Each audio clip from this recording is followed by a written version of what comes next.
At sa pagkakataon pong ito, makakasama po namin si Dr. Peter Galvez, ang tagapagsalita po ng Department of National Defense. Ito po ay may kinalaman sa pagpapaigting ng ating defense cooperation sa Estados Unidos. Magandang tanghali po sa inyo, Dr. Galvez. Si Kirby Cristobal po ito. Yes, magandang tanghali din sa iyo, Kirby, at sa lahat ng inyong tagapakanood sa ngayong hapong ito. Dr. Galvez, kunin na po natin yung root word po, no? Ano po ang gagawing pagpapaigting po ng yung sinasabi po nating defense cooperation po sa pagitan po ng Pilipinas at ng Estados Unidos? Alam mo, maraming aspeto yan, ano? Meron tayong mga information exchange, mga suporta para sa ating mga kagamitan. Okay. At meron din mga training. So, dyan tayo pumapasok. Pero, alam mo kasi ang tulong naman ng Estados Unidos sa atin, ano yan, malawak at maraming ibang, maraming mga aspeto ang natutulungan ito.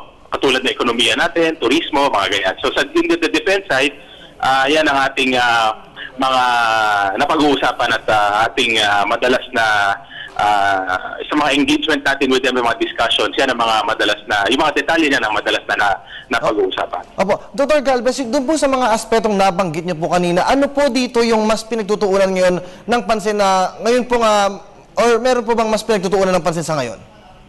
At ano yan sabay-sabay yan. Dahil, alam mo, minsan kasari, pag may kagamitan ka, kailangan may training yon. Okay. Diba? Tapos, syempre, alam mo rin kung saan gagamitin yun.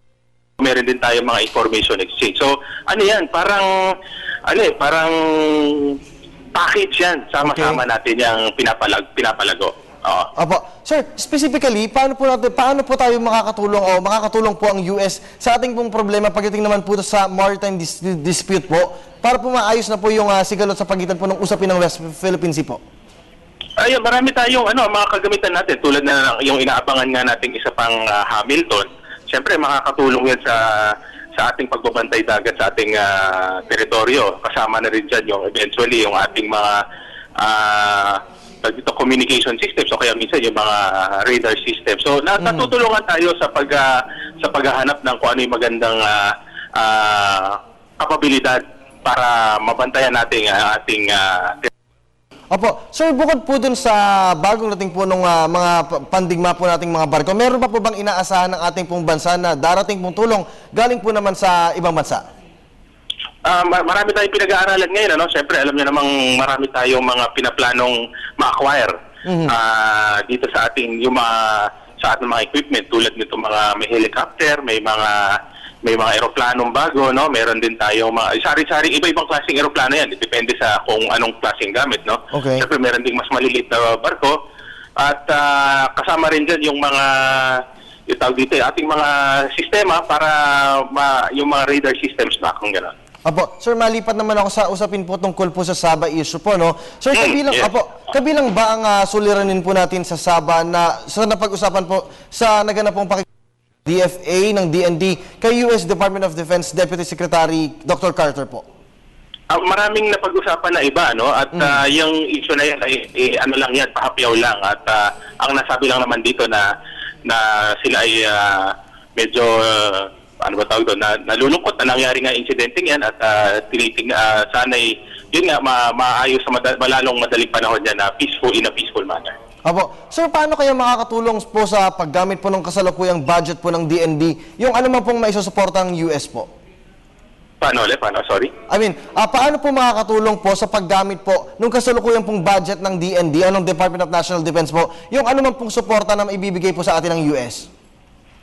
Alam mo, kasi ang suporta ng US, meron tayo dyan mga tinatawag natin mga excess defense articles, no? Na mas mababang halaga.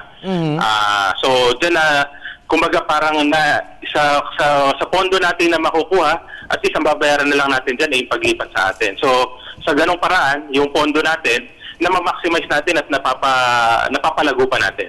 Okay, sir, bilang panghuli na lang po, ang inyo pong mensahe po sa ating pong mga kababayan na patuloy pa rin pong umaasa po ng magandang pamumuno po ng Department of National Defense. Well, lahat tayo ay pinapanawagan natin lahat na ating ating mga kababayan na magtulong-tulong tayo para sa kapayapaan ng ating bayan.